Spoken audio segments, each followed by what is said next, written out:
നമസ്കാരം. തിരുവനന്തപുരം ശംഖുമുഖത്താണ് നമ്മളിപ്പോഴുള്ളത്. നമുക്കറിയാം, കാലവർഷം എത്തിയിരിക്കുകയാണ്. സാധാരണതയിൽ നിന്നും 8 ദിവസം മുമ്പാണ് ഇത്തവണത്തെ മഴ കേരളത്തിലേക്ക് എത്തിയത്. അതിനോടൊപ്പം തന്നെ അതിശക്തമായിട്ടുള്ള മഴയാണ് ഈ സംസ്ഥാനത്തുടനീളം പെയ്തുകൊണ്ടിരിക്കുന്നത് എന്നതിന്റെ ഏറ്റവും വലിയ തെളിവ് നമുക്ക് ഇവിടെ തന്നെ കാണാൻ സാധിക്കും. ഈ തീരത്തുള്ള പല ഭാഗങ്ങളും വലിയ നാശനഷ്ടങ്ങൾ സംഭവിച്ചുകൊണ്ടിരിക്കുന്ന സാഹചര്യമാണ്. അടുത്ത 5 ദിവസത്തേക്ക് ശക്തമായിട്ടുള്ള മഴ തന്നെ കേരളത്തിൽ ഉണ്ടാകും എന്നുള്ള റിപ്പോർട്ടുകളും മുന്നറിയിപ്പുകളും ഒക്കെ പുറത്തേക്ക് വരുമ്പോൾ നമ്മൾ ഇവിടെ എത്തിയപ്പോൾ ഇവിടെ കാണാൻ സാധിക്കുന്നത് ഒരുപാട് കടൽ കയറിയിരിക്കുന്നു എന്നുള്ളതാണ്. അതിശക്തമായിട്ടുള്ള തിരമാലകൾ തന്നെയാണ് ഉണ്ടായിക്കൊണ്ടിരിക്കുന്നത്. കടുത്ത കടലാക്രമണം ഉണ്ടാകും എന്നതടക്കമുള്ള മുന്നറിയിപ്പുകൾ കാലാവസ്ഥാ വകുപ്പിന്റെ നേതൃത്വത്തിൽ പുറത്തു വന്നിട്ടുണ്ട്. എന്തായാലും അടുത്ത 5 ദിവസം വരെ കനത്ത മഴയ്ക്കുള്ള സാധ്യതകളുണ്ട് എന്നാണ് കേന്ദ്ര കാലാവസ്ഥാ വകുപ്പ് അറിയിച്ചിരിക്കുന്നത്. വിവിധ ജില്ലകളിൽ റെഡ്, ഓറഞ്ച് അലർട്ടുകളൊക്കെ പ്രഖ്യാപിച്ചിട്ടുണ്ട്.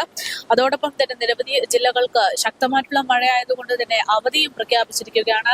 സാധാരണഗതിയിൽ വരുന്ന മഴയേക്കാൾ ഇത്തവണ 8 ദിവസം മുമ്പാണ് നമ്മുടെ കേരളത്തിലേക്ക് മഴ എത്തിയിരിക്കുന്നത് എന്നത് ഒരു തരത്തിൽ സന്തോഷമാണ്. കാരണം നമുക്കറിയാം, കഴിഞ്ഞ കുറച്ച് കാലഘട്ടമായിട്ട് നമുക്ക് വലിയ ശക്തമായിട്ടുള്ള വെയിലും അതിന്റെ ഭാഗമായിട്ടുള്ള ചൂടൊക്കെ ഉണ്ടായിരുന്നു. പക്ഷെ അത് സംബന്ധിച്ച് ഇത്തവണ നേരത്തെ മഴ എത്തിയിരിക്കുന്നു എന്ന് പറയുമ്പോൾ ഒരു തരത്തിലൊരു ആശ്വാസമാണെങ്കിലും ഈ പറയുന്നത് പോലെ മഴയുടെ നാശനഷ്ടങ്ങൾ ഒരുപാട് ഉണ്ടായിക്കൊണ്ടിരിക്കുന്ന സാഹചര്യമാണ്. മുന്നറിയിപ്പുകൾ അവഗണിച്ച് ഇത്തരത്തിലുള്ള സ്ഥലങ്ങളിലേക്കൊന്നും വരാതിരിക്കുക എന്നുള്ളത് തന്നെയാണ്.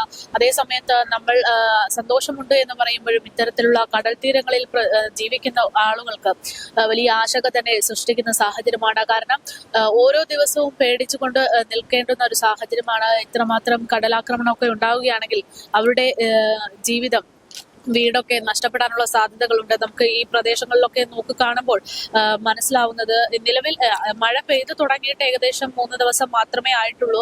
അതിനുള്ളിൽ തന്നെ ശക്തമായിട്ടുള്ള ഒരു വലിയ നാശനഷ്ടങ്ങൾ സംഭവിച്ചുകൊണ്ടിരിക്കുന്ന ഒരു സാഹചര്യമാണ്. അതേസമയത്ത് ഇവിടെ മറ്റൊരു ആശങ്ക കൂടെ നിലനിൽക്കുന്നത് നമുക്കറിയാം, കണ്ടെയ്നർ മറിഞ്ഞിട്ടുണ്ട്. ഒരു കപ്പൽ മറിഞ്ഞിട്ടുണ്ട്. നിരവധി കണ്ടെയ്നറുകൾ ഉൾപ്പെടുന്ന ഒരു കപ്പൽ മറിഞ്ഞിരിക്കുന്ന സാഹചര്യമാണ്. അതിൽ ഒരുപാട് രാസവസ്തുക്കൾ ഉൾപ്പെടുന്ന കാര്യങ്ങളുണ്ട്. അത് ഇനി ഏത് തരത്തിലായിരിക്കും ബാധിക്കുക എന്നൊരു ആശങ്ക കൂടെ നിലനിൽക്കുന്ന ഒരു സാഹചര്യമാണ്.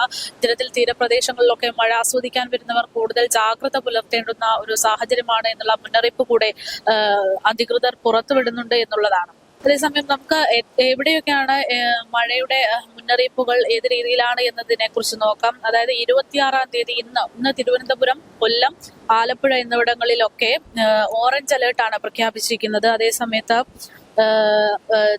തൃശ്ശൂർ, മലപ്പുറം, കാസർഗോഡ് എന്നീ ജില്ലകൾക്ക് നാളെ 27-നാണ് ഓറഞ്ച് അലേർട്ട് പ്രഖ്യാപിച്ചിരിക്കുന്നത്. കോഴിക്കോട്, വയനാട്, കണ്ണൂർ, കാസർഗോഡ് തുടങ്ങിയിട്ടുള്ള ജില്ലകൾക്ക് 28-നും, മലപ്പുറം, കോഴിക്കോട്, വയനാട്, കണ്ണൂർ, കാസർഗോഡ് തുടങ്ങിയിട്ടുള്ള ജില്ലകൾക്ക് 29-നും ഒക്കെ ഓറഞ്ച് അലേർട്ട് പ്രഖ്യാപിച്ചിരിക്കുകയാണ്.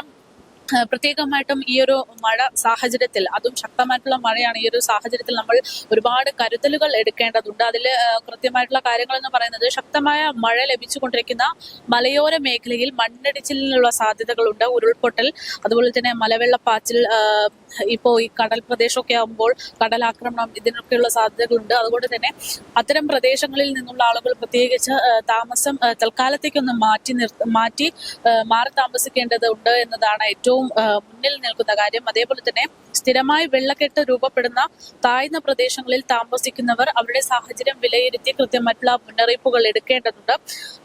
ശക്തമായിട്ടുള്ള കാറ്റിനുള്ള സാധ്യതകളാണ് നിലവിൽ കാലാവസ്ഥാ വകുപ്പ് അറിയിച്ചിരിക്കുന്നത്. അതുകൊണ്ട് മേൽക്കൂരകൾ പോലുള്ള കാര്യങ്ങളൊക്കെ ഉറപ്പുള്ളതാണോ, അതിന് എന്തെങ്കിലും അപാകതകൾ സംഭവിച്ചിട്ടുണ്ടോ എന്ന കാര്യങ്ങൾ അടക്കം മനസ്സിലാക്കി അതിന് വേണ്ടുന്ന നടപടികൾ ഉടൻ തന്നെ കൈക്കൊള്ളുക. കാരണം നമുക്കറിയാം, മഴ എന്ന് പറയുമ്പോൾ ഒരുപാട് നാശനഷ്ടങ്ങൾ പലപ്പോഴുമായിട്ട് സംഭവിച്ചിട്ടുണ്ട്. അതിന് വേണ്ടുന്ന മുൻകരുതലുകൾ, അത്തരം സംഭവങ്ങൾ ഇനിയും ആവർത്തിക്കപ്പെടാതിരിക്കാനുള്ള മുൻകരുതലുകൾ എടുക്കുക എന്നുള്ളതാണ്. എന്തായാലും ശംഖുമുഖം ബീച്ച്, ഇവിടെ ആളുകളൊന്നുമില്ല. സാധാരണഗതിയിൽ ഈ ഒരു ശംഖുമുഖം എന്ന് പറയുന്നത് തിരക്കേറിയിട്ടുള്ള സ്ഥലമാണെങ്കിലും ഇപ്പോൾ ഈ ജാഗ്രത ഒക്കെ പാലിച്ചുകൊണ്ട് പലരും ഇവിടെ എത്തുന്നില്ല എന്ന് തന്നെയാണ് നമുക്ക് ഇവിടെ നിന്ന് മനസ്സിലാക്കാൻ സാധിക്കുന്നത്. പക്ഷേ ഇവിടുത്തെ ഒരുപാട് സ്ഥലങ്ങൾ ഈ പറയുന്നത് പോലെ വലിയ പ്രശ്നങ്ങൾ പ്രദേശങ്ങളിലാണ് എന്ന് തന്നെ മനസ്സിലാക്കണം. കാരണം ശക്തമായിട്ടുള്ള തിരമാലകൾ ഉള്ളത് കൊണ്ട് തന്നെ ഈ തീരപ്രദേശത്തുള്ള പല സംരക്ഷണ ഭിത്തികളും ഇടിഞ്ഞ ഒരു രീതിയിലാണ് നമ്മളിപ്പോൾ കാണാൻ സാധിക്കുന്നത്. ഇവിടെ സുരക്ഷാ അധികൃതരൊക്കെ ഉണ്ടാകേണ്ടതുണ്ട്. നിലവിൽ ഈ സാഹചര്യത്തിൽ ഈ പ്രദേശത്തൊന്നും കാണുന്നില്ല. പക്ഷേ ഏതെങ്കിലും മേഖലകളിൽ ഉണ്ടോ എന്നത് കൂടുതലായിട്ട് അന്വേഷിക്കാനിരിക്കുന്നു. എന്തായാലും നിലവിൽ ശംഖുമുഖം എന്ന് പറയുന്ന സ്ഥലത്ത് ഒരുപാട് നഷ്ടങ്ങൾ സംഭവിച്ചിട്ടുണ്ട്. അതിനേക്കാൾ ഉപരി ശക്തമായിട്ടുള്ള തിരമാലകളും മഴയും ഒക്കെയുള്ള സാഹചര്യമാണ്. യാത്രകൾ ഒഴിവാക്കുക, മുന്നറിയിപ്പുകൾ കൃത്യമായി പാലിക്കുക എന്നുള്ളതാണ് ജനങ്ങളെ സംബന്ധിച്ച് ജനങ്ങളോട് ഇപ്പോൾ പറയാനുള്ള കാര്യം.